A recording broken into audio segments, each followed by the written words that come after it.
E para começar, então, convido o mestre Adriano Emílio, que inclusive vai apresentar seu doutorado na próxima semana, que nos falará sobre o ser de Deus. Pastor Adriano, muito obrigado, viu? Muito obrigado, bom dia a todos. Nós vamos falar nesta manhã, e eu pediria que a projeção fosse colocada. Eu não sei até que ponto as letras vão ser visíveis para aqueles que estão sentados mais atrás, mas tem muito lugar para a gente poder se colocar numa posição que a leitura seja possível, pelo menos é o que a gente pensa. Vamos ver se isso vai se concretizar na medida que os slides são colocados ali. Originalmente no programa estava previsto para tratar sobre o ser de Deus no sermão de sábado pela manhã e Deus e o santuário hoje, nesse momento. O que ocorre é que eu penso que esse tema, o ser de Deus, de maneira mais específica, ele trata sobre essa temática mais debatida sobre o tema do ser de Deus no ambiente teológico. E eu julguei que essa discussão é um pouco mais técnica e o tema do santuário seria mais útil para o sermão com a igreja. Então, o que nós temos aqui é uma discussão um pouco mais detalhada, um pouco mais abstrata. Muitos acham até que é uma discussão irrelevante, mas você percebe ao longo da discussão que ela é uma discussão que impacta diretamente todas as doutrinas que nós temos. Então, ela é mais profunda e mais importante do que parece à primeira vista. Um desafio que nós temos é que, como o tema é muito denso, muito grande, eu terei dificuldades de resumir todos os pontos e tratar em profundidade tudo aquilo que esse debate envolve. Então, minha pretensão nesta manhã é apenas introduzir para você o assunto, dar para você algumas ideias básicas de como entender a discussão e talvez algumas dúvidas restem, e isso é natural. Eu estou lecionando essa disciplina que lida com essa temática para pós-graduação, e a gente trata durante um semestre inteiro com leituras, facilitando a compreensão, mas eu acho que, da mesma maneira, esse encontro aqui, embora seja curto para lidar com isso, ele é benéfico para introduzir, pelo menos, a discussão. Como é que nós iniciamos uma discussão dessa? Bem, nós começamos falando sobre a eternidade de Deus. E existe uma concordância teológica geral. E a concordância é: Deus é eterno. Ele não tem início e nem fim. Mas agora vem o maior debate na doutrina de Deus. O que significa eternidade? O que significa dizer que Deus é eterno? E nós temos duas possibilidades, pode ter mais na literatura, mas nós resumimos a duas possibilidades básicas. A primeira delas é que Deus é atemporal. Deus está fora do tempo. Ele tem uma realidade completamente distinta da nossa realidade temporal aqui. E, portanto, ele é eterno. A segunda possibilidade de compreender a eternidade é que Deus é caracterizado pela experiência temporal. E ele tem uma duração infinita. Então você tem uma perspectiva de eternidade atemporal, fora do tempo, ou temporal, com duração infinita, algo que não teve início nem fim, mas tem duração. Não faz sentido falar em duração para alguém que não experimenta tempo. Duração envolve tempo. Qual é uma das maiores dificuldades que nós temos ao lidar com esse assunto? É que o teísmo clássico, ele é, por natureza, atemporal. Isso significa que, tradicionalmente, a teologia cristã trabalha com a perspectiva de uma eternidade atemporal. Os principais autores, ao longo da história, ao longo da teologia cristã, e temos aqui alguns nomes, por exemplo, Agostinho, Tomás de Aquino.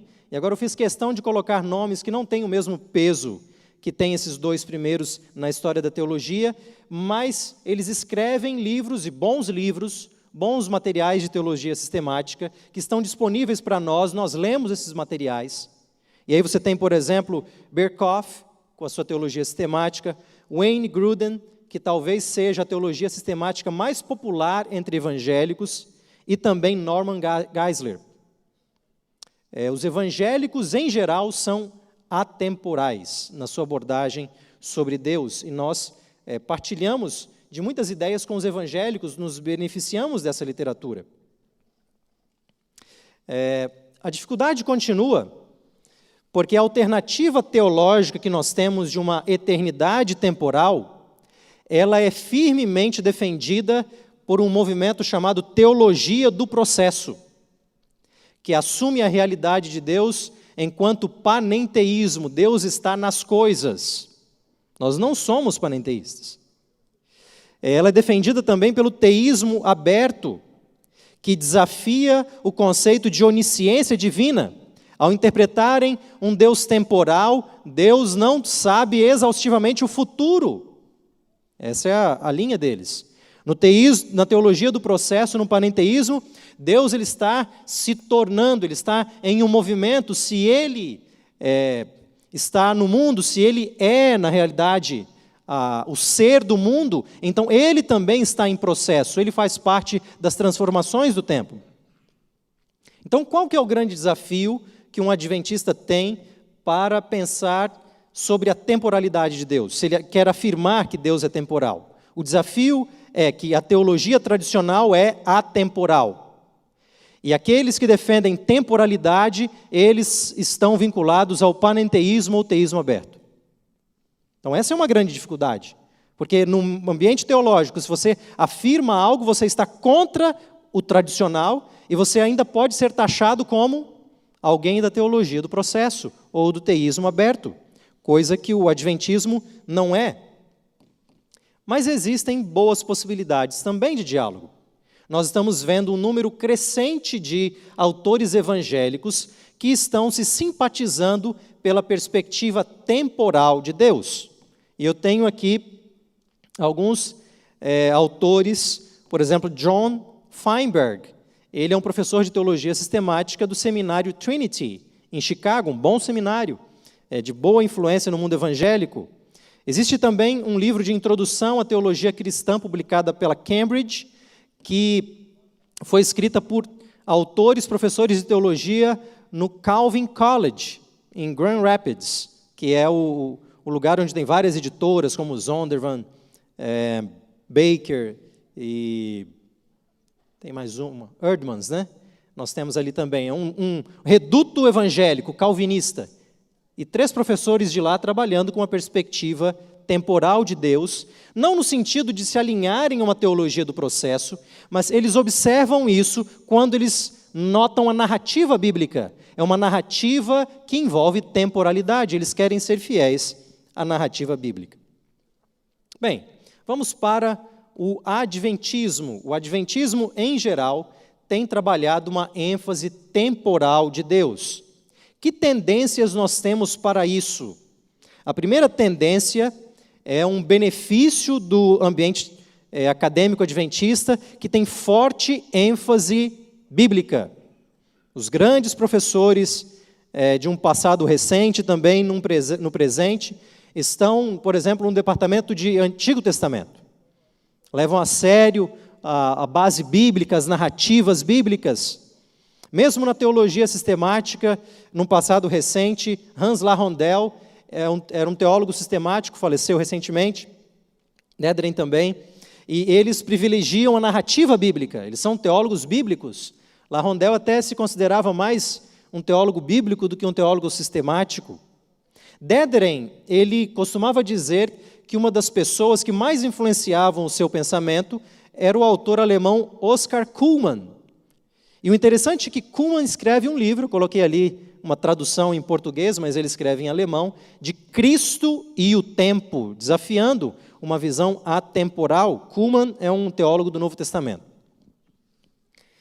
Quando nós vamos para os departamentos de teologia sistemática no contexto adventista, nós temos Fernando Canali, que é o nome mais associado com o tema, porque ele realmente é o que mais escreve e detalha, mas ele não é o único. Norman Galley, aquele que escreve, o único teólogo adventista que realmente escreve uma teologia sistemática composta por 4 volumes, ele fortemente discute esse tema no segundo volume de Deus como Trindade. John Peckham, aquele que substitui Fernando Canali no Departamento de Teologia Sistemática da Andrews, é um teólogo novo também, mas muito promissor, alguém que está publicando muito nas editoras evangélicas. Ele escreveu a tese dele de maneira mais popularizada pela IVP, InterVarsity Press, e publicou, foi um livro que ganhou prêmios também por essa editora como mais lido. Mais recentemente ele publica pela Eerdmans um livro sobre método teológico. Então é alguém que está começando a colocar a literatura adventista no meio evangélico, e o amor de Deus é um ponto central para ele trabalhar uma perspectiva temporal de Deus, porque atemporalmente é difícil falar de um amor que envolve relacionamento, dar e receber. Bom, com essa breve introdução que nós fizemos de autores, quais são os principais conceitos da atemporalidade, um Deus que está fora do tempo? O conceito central é o conceito de perfeição. Deus é perfeito. E essa noção de perfeição é uma perfeição que não falta nada para ele. Ele é um ser completo. É um ser completo. A intenção básica da atemporalidade é proteger Deus de condicionamento e mudança. E isso tem um contraste muito grande com a teologia do processo. A teologia do processo coloca Deus no tempo e Deus está se tornando algo ao longo do tempo. É algo que os atemporais abominam. Falam, não, Deus não está condicionado às coisas. Quando seres estão no tempo, eles mudam. O tempo muda as pessoas. Deus não muda. Quando as pessoas estão no tempo, eles são afetados por diferentes fatores, são condicionados por eles. Deus não pode ser condicionado por nada. Por isso, ele não está no tempo. O tempo envolve mudança. Quando você está no tempo, ou você vai se tornar algo melhor ou algo pior. E Deus não pode se tornar nada disso. Ele já é perfeito em si mesmo. Ele não pode ser afetado por nada externo a si mesmo, porque senão ele seria condicionado por esse algo. Ele seria menos que perfeito. Então você percebe mais ou menos qual que é a ideia básica deles. E a característica central é de que em Deus não existe sequência de partes. O tempo ele tem partes, não é? Passado, presente, futuro, o que eu fiz no passado, o que eu faço no presente, o que eu vou fazer no futuro. São partes diferentes em sequência. Em Deus não há nada disso. Porque Deus não pode ser caracterizado pelo tempo, então em Deus tudo é simultâneo. E aí você lê nos autores sistemáticos que nós mencionamos, para Deus, Deus tem um eterno presente. É um eterno presente. Deus não tem um passado do qual ele não faz parte mais. Deus não tem um futuro que ele não tem. Percebe que o que é passado está longe de nós, futuro também está longe. E nada pode estar longe de Deus, ele tem que ter tudo ao mesmo tempo. Simultaneidade. Bom, é um conceito abstrato, filosófico, que eu não pretendo fazer com que seja entendido em poucos minutos assim. Mas, para sugerir uma leitura introdutória, dê uma olhada no autor Batista Mondin, Quem é Deus? Elementos de Teologia Filosófica, publicado em português pela Paulus, e você vai ter um quadro bastante curioso e explicativo do que é o teísmo clássico em questões da atemporalidade. Ele é um autor católico, italiano, talvez um dos principais livros de teologia filosófica que tem em português.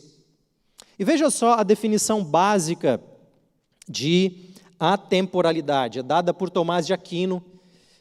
Ele diz o seguinte: medem-se com o tempo apenas aquelas coisas que se movem, porque o tempo, como diz Aristóteles, outra coisa não é que a medida do movimento, do devir, do se tornar. Mas Deus é totalmente isento de movimento. Por isso, não pode ser medido pelo tempo. Assim, não há nele nem antes, nem depois. Nem há nele qualquer série de sucessões. Por isso, ele não tem um princípio nem fim, e deve possuir todo o seu ser ao mesmo tempo. Simultaneidade.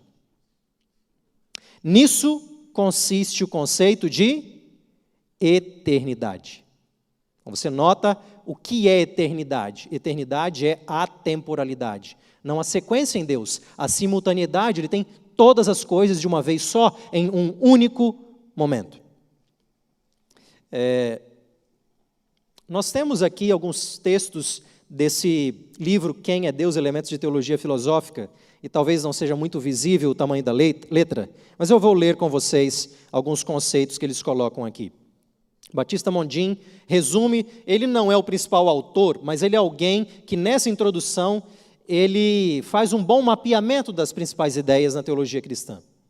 E nessa perspectiva, ele diz o seguinte: Deus concentra em si todas as fases do tempo, e por isso, ele se encontra fora e acima do tempo, é eterno. Ele vive um instante perene, eterno presente. A eternidade é simultaneidade da completa e perfeita autorrealização. Ser um ser simultâneo indica perfeição, é um ser completo, nada falta. Deus não pode sujeitar-se a nenhum condicionamento. Deus não está amarrado nem ao passado, nem ao futuro, pois não tem passado nem futuro, é eterno. O problema, desculpa, eu acabei não colocando essa citação, eu li para você, mas ela está ali. Então você percebe a preocupação com o condicionamento, a ideia de simultaneidade, um instante, e não partes, não sequência. O problema é que quando você vai à Bíblia, você vê várias atividades de Deus, às vezes sequenciais até. Como explicar isso da perspectiva atemporal? E ele explica.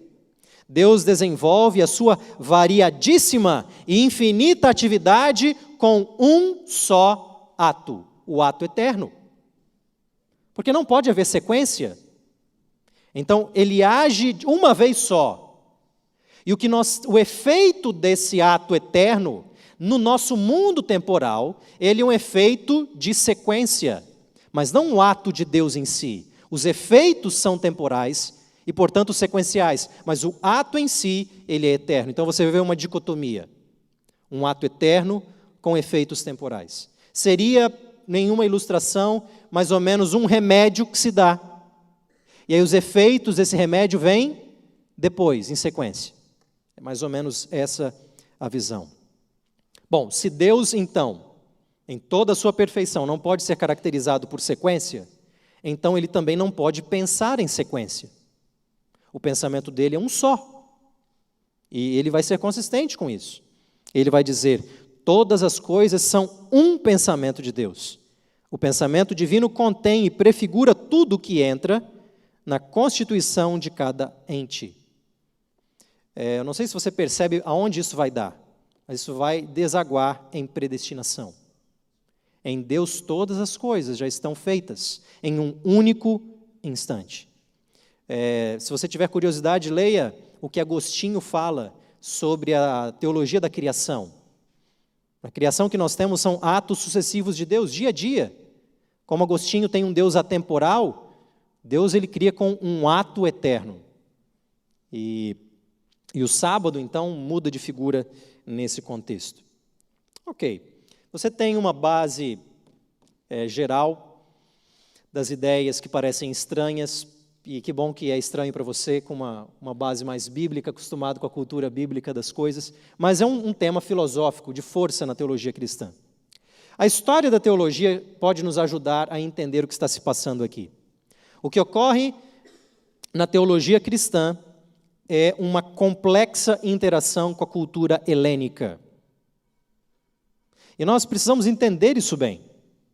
Às vezes, ao falarmos de filosofia grega, nós damos a falsa caricatura de que os primeiros autores e teólogos cristãos, eles falaram, não, essa teologia bíblica aqui está muito bonita. Deixa eu mudar um pouco disso, deixa eu pegar essas ideias desses filósofos aqui e atrapalhar toda essa teologia. Às vezes dá essa impressão. Mas não é isso que eles estão fazendo, pelo menos não é a sua intenção primordial. O que eles estão fazendo é que eles vivem em uma cultura greco-romana. Eles têm que falar para uma audiência greco-romana. Eles têm que pregar o evangelho para uma cultura greco-romana. Então, o que eles estão fazendo, e esse tema é importante para nós, o que eles estão fazendo é missão em um ambiente secularizado da perspectiva judaica.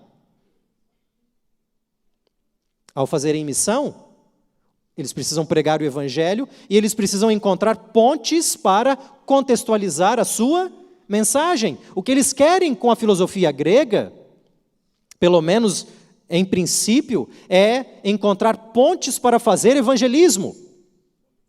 E agora, todo o estudo do relacionamento cristão com a cultura helênica, ele é muito mais importante do que simplesmente você falar, nossa, que coisa chata ficar estudando esse negócio de pensamento grego e interação com o cristianismo nos primeiros séculos. Esse povo é maluco, eles estão atrapalhando a teologia.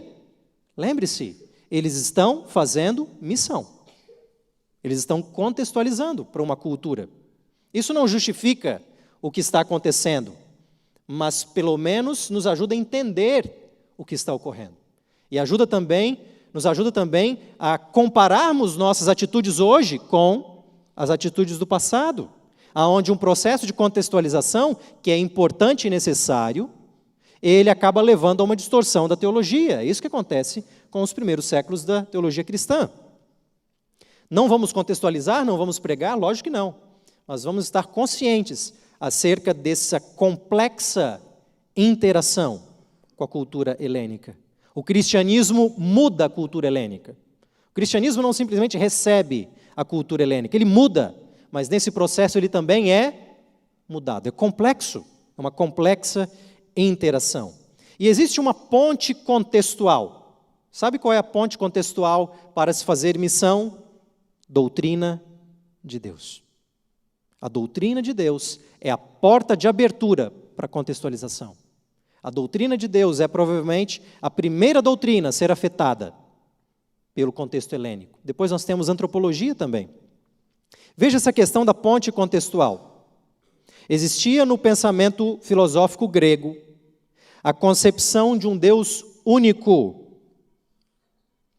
E esse desenvolvimento no pensamento grego foi uma reação ao panteão de deuses da mitologia greco-romana, que eram antropomórficos e eticamente suspeitos. Pense nas divindades da mitologia grega.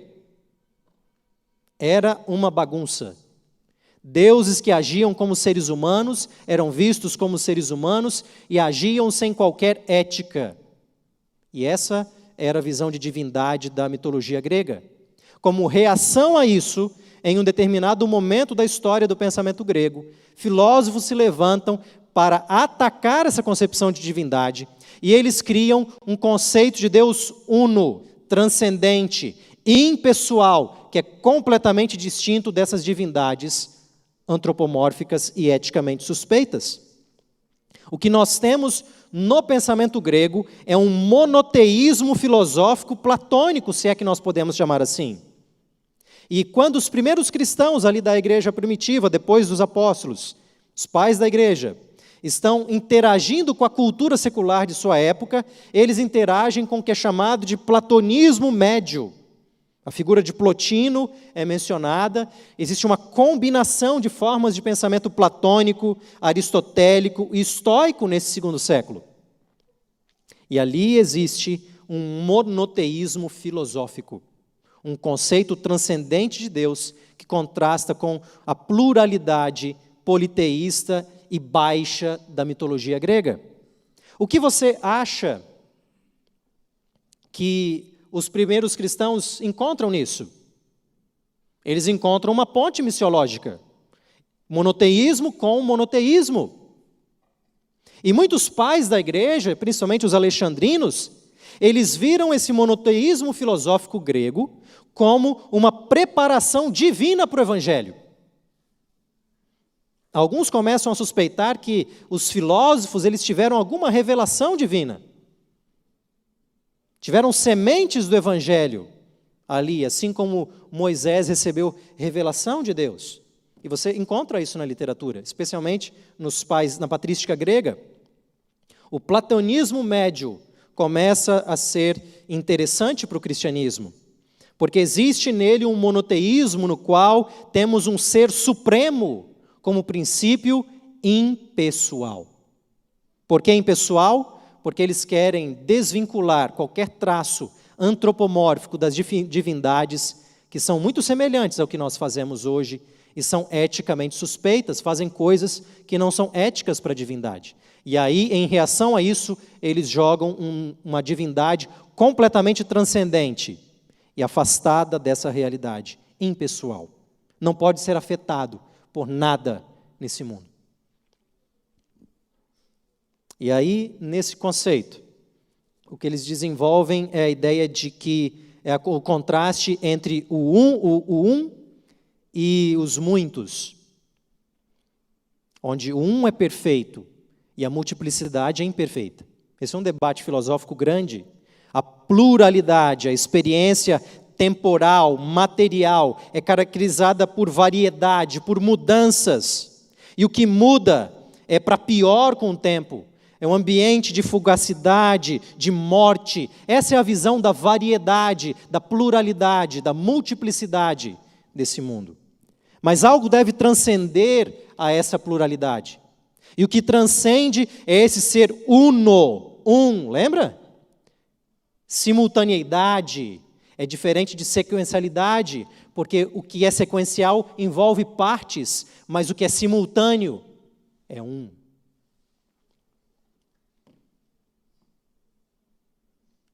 Esse ser uno deve ser transcendente a tudo isso. E por isso ele deve ser, imaterial, porque o que é matéria é composto por partes. É atemporal, porque o que está no tempo é composto de partes que vão se mudando. E então nós observamos as características que são dadas de Deus. As principais características não são características positivas, mas negativas. O que eu quero dizer com isso? Elas negam uma realidade humana, uma realidade da matéria, daquilo que passa. Por isso Deus é imaterial, negação da matéria, imutável, negação da mudança, impassível, negação de sentimentos ao ser afetado pelo que ele vê no exterior dele mesmo, atemporal. Nenhuma dessas palavras explicam muito, mas a explicação é baseada na negação. E eu gosto da maneira como esses autores do Calvin College, eles colocam toda essa situação. O presente dos gregos, que facilitou significantemente a aceitação e o avanço do cristianismo primitivo, tornou-se, ao menos para a doutrina de Deus, algo como um cavalo de Troia. Esse é o presente que os gregos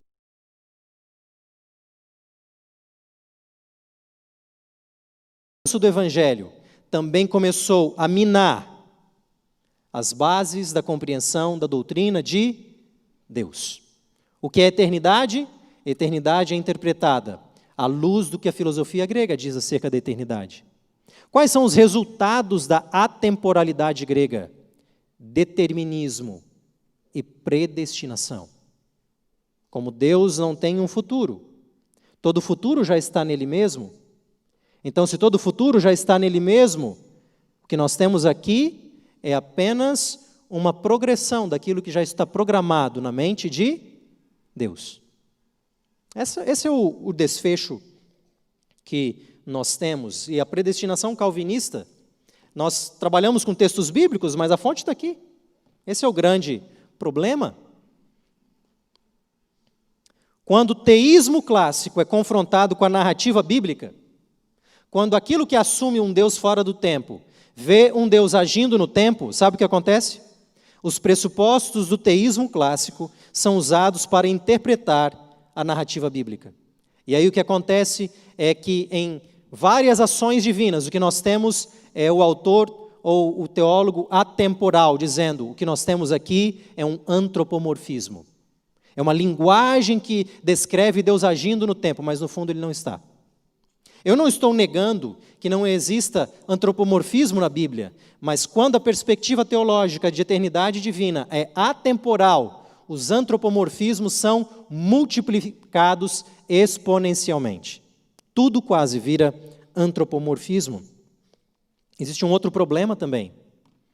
A visão de que o mundo material e temporal é essencialmente ruim. Não é verdade? Tudo que é caracterizado pela matéria e pelo tempo é ruim, traz imperfeição, por isso Deus não pode estar envolvido com isso. Mas quando nós vamos ao relato da criação, o que é material, o que é temporal, eis que tudo é muito bom. O tempo e a matéria não são problemas. Mas lembrem-se que no conceito grego, filosófico, não existe queda. Então há uma bela diferença nessa questão. Veja só que é interessante a ideia desses autores do Calvin College, quando eles dizem sobre Deus. Veja como eles encontram temporalidade de uma maneira bastante implícita na teologia. Em algum ponto temporal na vida de Deus, Ele criou o mundo. Existe antes e depois, não é verdade? Em algum ponto Ele criou. Em um ponto diferente na vida divina, o Filho se encarnou, antes e depois. Nessa visão, visto que a sequência de tempo na criação e na vida divina são análogos, é mais fácil perceber como há uma história de relacionamento real entre Deus e a criação. O que é passado para um é passado para o outro. Por exemplo, a crucifixão de Cristo. O que é futuro para um é futuro para o outro. Por exemplo, a segunda vinda de Cristo. Deus tem um passado e Deus tem um futuro, porque senão todas as coisas são simultâneas. E o mundo sempre foi criado, Cristo sempre foi crucificado. E então nós entramos numa paranoia lógica da sequência que nós temos na Bíblia. Vamos para a linguagem dos textos bíblicos, eu me encaminho aqui para questões hermenêuticas. A linguagem dos textos bíblicos, se você toma como literal, ela vai ser temporal. A eternidade de Deus é vista como temporal. Nós não temos tempo de observar muitos textos, eu escolhi apenas 2 deles. Eliú, por exemplo, ele fala algo em Jó 36, 26, que está em consistência com os Salmos. E nós vamos ler aqui Jó 36, 26. Eis que Deus é grande e não o podemos compreender. O número dos seus anos não se pode calcular. É uma linguagem que, na sua simplicidade, diz assim: Deus tem anos, só que eles não podem ser calculados. É uma duração infinita, é uma linguagem temporal. Quando nós vamos para o livro de Salmos 102, dizia eu, Deus meu, não me leves na metade da minha vida, falando da temporalidade humana, agora ele vai falar sobre Deus. Tu, cujos anos se estendem por todas as gerações, anos que se estendem, em tempos remotos lançastes os fundamentos da terra, e os céus são obra das tuas mãos. Eles perecerão, mas tu permaneces. Duração. Todos eles envelhecerão, como uma veste, como uma roupa os mudarás, e serão mudados pelo tempo. Tu, porém, és sempre o mesmo. Uma linguagem temporal que não envolve um Deus afetado pelos efeitos do tempo, como os filósofos temem. E os teus anos jamais terão fim. Esse texto é tão importante que Hebreus usa esse texto, no capítulo número 1, para falar de Deus. E ele vai usar o mesmo princípio para falar de Jesus no capítulo 13. E dizer, Jesus é o mesmo ontem, hoje e eternamente, duração. Mas a questão aqui é hermenêutica, a leitura do texto. A contestação atemporalista é a seguinte: os autores bíblicos não estavam fazendo declarações ontológicas acerca de Deus. O que nós temos aí é uma linguagem antropomórfica. Uma maneira normal de dizer, mas não que esteja falando sobre realidade. E aí eles vão dizer o seguinte: pense que os autores bíblicos não estão fazendo filosofia.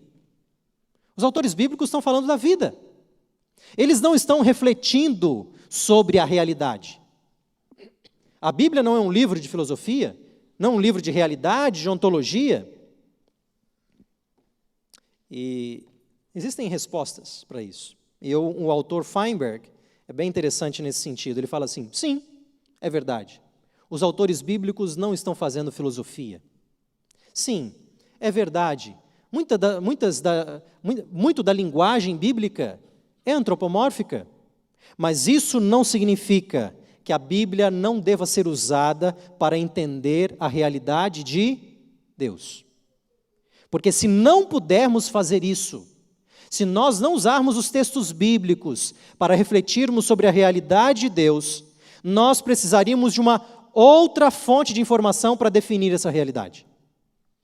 E o que nós teríamos na linguagem bíblica é apenas um floreado bonito que não fala sobre realidade.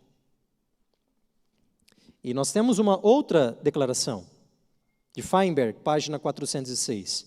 Embora a intenção primária das passagens bíblicas não seja filosófica, ontológica, isso não significa que elas não tenham implicações ontológicas. E a pergunta que ele faz é: qual é o critério para definir antropomorfismo? Qual é o critério? O critério usado está levando em conta a linguagem e a teologia bíblica em si, quando você compara texto com texto, e aí você chega e fala: não, isso daqui não deve ser literal, porque esse outro texto ele vai nessa direção. E aí, ao você se engajar com o texto, você vai definindo o que é simbólico, o que é antropomórfico e o que é literal e real. Ou você está dizendo assim: não, Deus não pode ser descrito dessa maneira. A Bíblia deve estar fazendo um antropomorfismo. Mas quem disse para você que Deus não pode ser definido dessa maneira? Foi alguma outra coisa que não é o próprio texto bíblico? Então nós temos um sério problema. Então não é negar a presença do antropomorfismo, mas essa é uma saída muito fácil. Nós temos que justificar com o próprio texto bíblico o uso antropomórfico. Veja só esse ponto que eu acabei de destacar para você, que quando a Bíblia não é usada para falar da realidade, nós precisamos de uma outra fonte para definir realidade. Olha só o que Batista Mondin fala sobre essa relação. Veja só, ele está falando da perspectiva dele. Veja só que interessante esse paradigma hermenêutico. Ele vai dizer o seguinte: a leitura ontológica de pensadores como Agostinho, Tomás de Aquino e outros, essa leitura possuía uma pré-compreensão mais metafísica da realidade do que a cultura judaica. E não só essa leitura de Agostinho, Tomás de Aquino e Companhia Limitada não é uma leitura errada ou distorcida, mas ela é mais profunda e mais correta, mais fiel ao verdadeiro sentido original da palavra de Deus. Esse é um dos muitos casos em que o pensamento filosófico, sobretudo o grego, prestou um serviço à fé. Você entendeu o que está se passando aqui? A linguagem bíblica ela é bonita, ela é recheada, ela fala sobre a salvação, mas os autores judaicos, que têm uma mentalidade concreta, eles não estão pensando em questões sobre a realidade em si. Eles estão pensando do dia a dia, eles são pragmáticos. Então, por isso, eu preciso de uma outra coisa. Eu preciso do pensamento filosófico, que ele é mais preciso, ele pensa sobre a realidade e ele consegue perceber aquilo que os autores bíblicos estão fazendo apenas na superfície. O pensamento grego tem acesso à realidade como ela é. Quando isso é feito, você acabou com a teologia bíblica. Mas a Bíblia é um livro apenas sobre salvação, não é um livro de filosofia. É um livro prático. Sim, é um livro sobre salvação, é um livro prático. Mas no meio disso tudo, tem profundas reflexões sobre a realidade. Não subestime o texto hebraico, o texto bíblico, o texto grego dos autores que estão raciocinando com o pensamento judaico. Eles não estão fazendo metafísica, ontologia, eles não são filósofos. Mas a partir da revelação de Deus, eles estão falando acerca da realidade. Deus criou em 6 dias. Essa é uma declaração da realidade. E o que nós vemos hoje são teólogos liberais fazendo a mesma coisa que isso daí. A Bíblia não é um livro de ciências. A Bíblia é um livro que conta a história das origens numa linguagem popular. Se eu quiser saber realmente o que são as origens, a realidade, eu tenho que perguntar aos grandes cientistas que vão me dizer que a realidade é evolutiva. E a Bíblia é apenas um floreado da salvação. Não. A Bíblia fala sobre realidades implícitas, mas não menos que realidades. E você está percebendo, então, quando tudo na Bíblia vira antropomorfismo, você tem uma outra fonte de leitura da realidade. E aí você entende por que teólogos liberais, eles reinterpretam a segunda vinda de Cristo, a expiação, porque eles têm uma outra fonte de realidade. Só lembrando, quantos minutos tem essa palestra mesmo? No total? 50? Então, nós temos mais 10 minutos para falar sobre a contribuição de Fernando Canali para a teologia adventista. E essa contribuição que ele vai trazer não é original dele, tá bem? Mas ele traz isso para a nossa reflexão sobre o tempo. E eu devo terminar com esse ponto aqui. A pergunta, às vezes, é a seguinte: então Deus está no tempo ou fora do tempo? Se eu coloco Deus no tempo, então a impressão que dá é que eu estou limitando Deus, eu estou condicionando Deus às coisas que estão no tempo. E aí o atemporalista vai dizer, está vendo? É melhor colocar Deus fora do tempo. E aí ele está protegido, não é? Ele não está condicionado, ele não vai estar sujeito a mudanças. Ele é imutável no sentido atemporal. Essa é uma pergunta equivocada. Dentro ou fora do tempo, assume que o tempo é uma coisa. Assume que o tempo é uma espécie de container, que você está dentro dele ou fora dele. Mas agora eu quero fazer uma pergunta para você. Bom, dentro do tempo, fora do tempo, container, mostre para mim o tempo.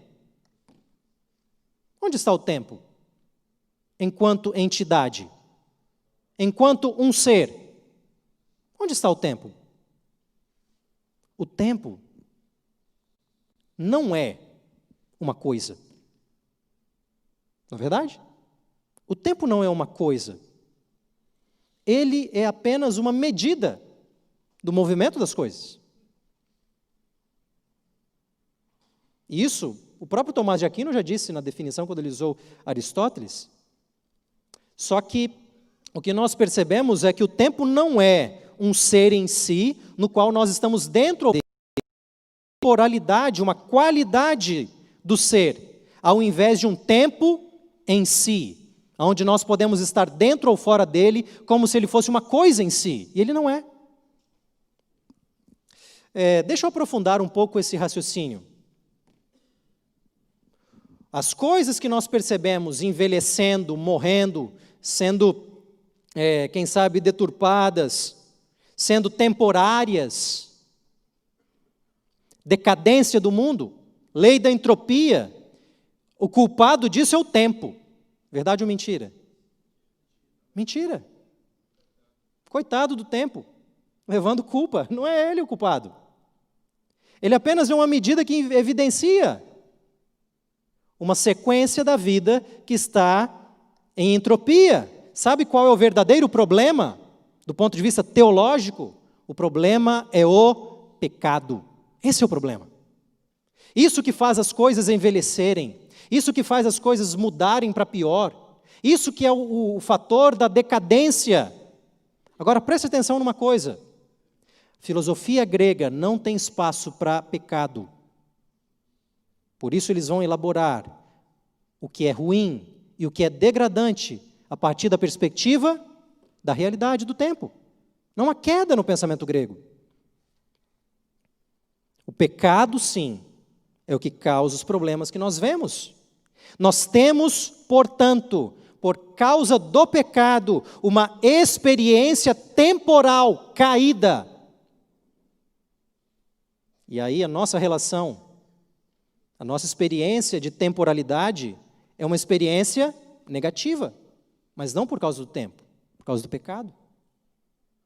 Porque quando Deus criou esse mundo, e obviamente com todas as características de experiências temporais, Deus falou, eis que tudo é muito bom.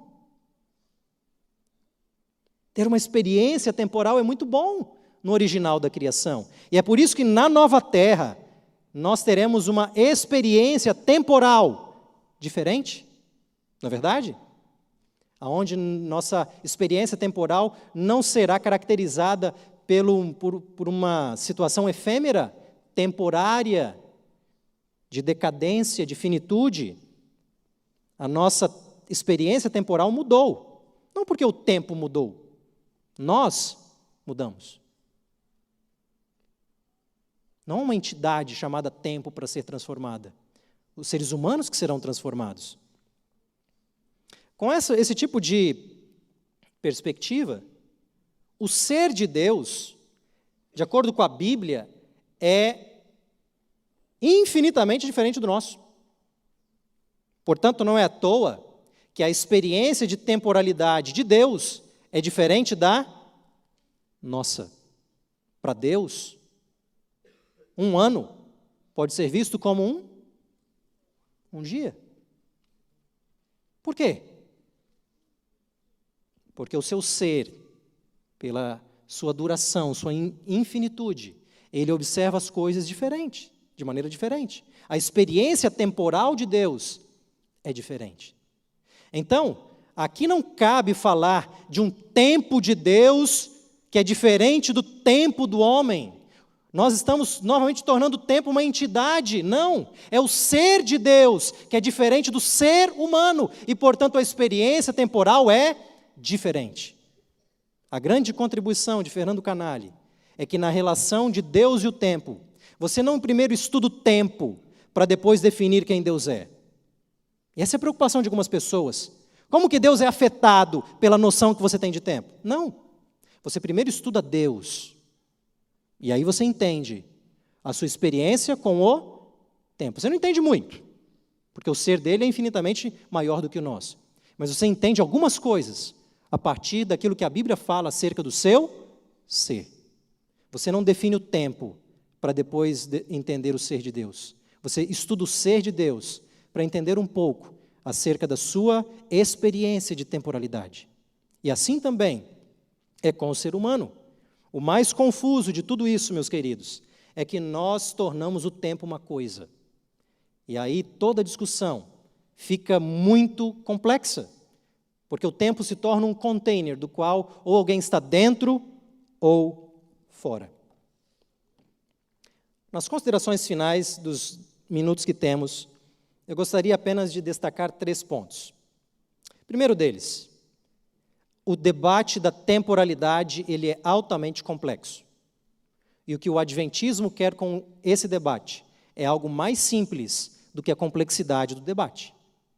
Pessoas trazem visões científicas do tempo, se o tempo é uma percepção minha, se o tempo é algo cosmológico, e aí vem a física, e vem tudo mais, e aí tudo fica muito complexo. Mas a verdade é que no pensamento adventista, quando se fala em temporalidade divina, o que nós queremos dizer é unicamente que para Deus existe um antes e um depois. Existe uma sequencialidade. É só isso que nós queremos dizer. E nós não fechamos o debate e os estudos sobre o tempo por causa disso. Mas nós queremos proteger a linguagem bíblica sobre um Deus que tem antes e depois. Um Deus que tem um futuro. Ou você crê que para ele já voltou a essa terra? Não é verdade? Então existe uma dimensão de futuro para Deus. Existe uma sequência de atividades divinas que nós chamamos de história da salvação. Esses não são apenas efeitos temporais de um ato eterno de Deus. São atos do próprio Deus sequenciais. Então, Deus é capaz de agir em sequencialidade. E nem por isso é menor. Nem por isso imperfeito. Pense nas questões relacionais do ser de Deus. Como é que você tem relacionamento com o ser atemporal, que não pode ser caracterizado por sequencialidade e apenas por simultaneidade, um eterno presente? Nós lemos na Bíblia que Deus ouve a minha oração. E Ele não apenas ouve, mas Ele responde. Isso envolve sequência. Em algum momento, Ele me ouviu. Ele não sempre me ouviu. Não estava predestinado na cabeça dele essa oração que eu estou fazendo. Ele me ouviu naquele momento. E depois que Ele ouviu, Ele respondeu. Se nós interpretarmos isso com base atemporal, a minha oração já existiu para sempre na cabeça predestinária de Deus. E Ele já respondeu atemporalmente. O que nós temos aqui é apenas um efeito no nosso mundo temporal, no nosso container no tempo. Pense um pouco sobre amar. Amar envolve não apenas dar, mas receber. Envolve ficar triste com as criaturas e ser afetado por o que está se passando no mundo. Uma compreensão completamente diferente. A simultaneidade, obviamente, lhe tiraria da realidade dos relacionamentos. Isso tudo é um antropomorfismo. Pense nas ações de Deus. Doutrina da criação. Um Deus que age um dia, age no outro dia, em uma sequência de atividades. Ele está criando. E Ele chega no 7º dia, que é um dado temporal. Ele faz o quê? Descansa. Um Deus atemporal nunca pode descansar no 7º dia, porque não há sequencialidade. Agora pensa um pouco. Se a temporalidade divina qualifica a teologia cristã em geral, como é que isso afeta a doutrina do sábado?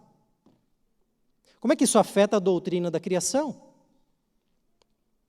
Pense um pouco na história da salvação. Em algum momento Cristo viria, se encarnaria e teria uma sequência de eventos. E o atemporalismo diria, essa sequência é apenas para a humanidade de Cristo, não para a sua divindade. Ah, é? Ele ascende aos céus. E num determinado momento, depois de 2.300 tardes e manhãs, em 1844, tempo nosso aqui, Ele muda de lugar lá no céu. O que é isso? Se não é sequência, se não é uma sequência de atividades, não apenas a nível de efeito na terra, mas uma atividade no próprio céu. Você está notando, queridos, que quando nós nos lembramos que a atemporalidade de Deus, ela caracteriza o teísmo clássico e a teologia tradicional, existem impedimentos filosóficos e teológicos para se entender as doutrinas adventistas. Não basta acrescentar a compreensão de um tema ou de outro. Existe toda uma reinterpretação da realidade a partir da visão bíblica. Porque se você tem um Deus atemporal, isso afeta todas as doutrinas. Assim como se você tem um Deus temporal bíblico, isso também vai informar todas as doutrinas. Eu espero que esse breve essa breve palestra, que não consegue dar conta de toda a complexidade e detalhes dessa discussão, possa ter pelo menos contribuído para que você entenda alguns pontos acerca dos detalhes e da importância desse debate acerca do ser de Deus e de sua eternidade. Muito obrigado.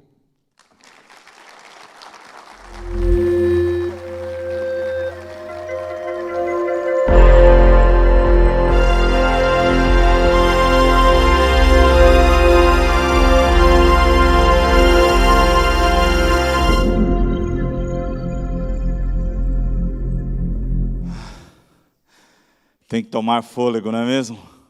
E isso foi só uma amostra grátis do que nós temos em sala de aula. Então, se prepare, se prepare. É só a primeira palestra. E nós gostaríamos de dar um presente para o senhor, pastor Adriane Mille. É uma xícara. Olha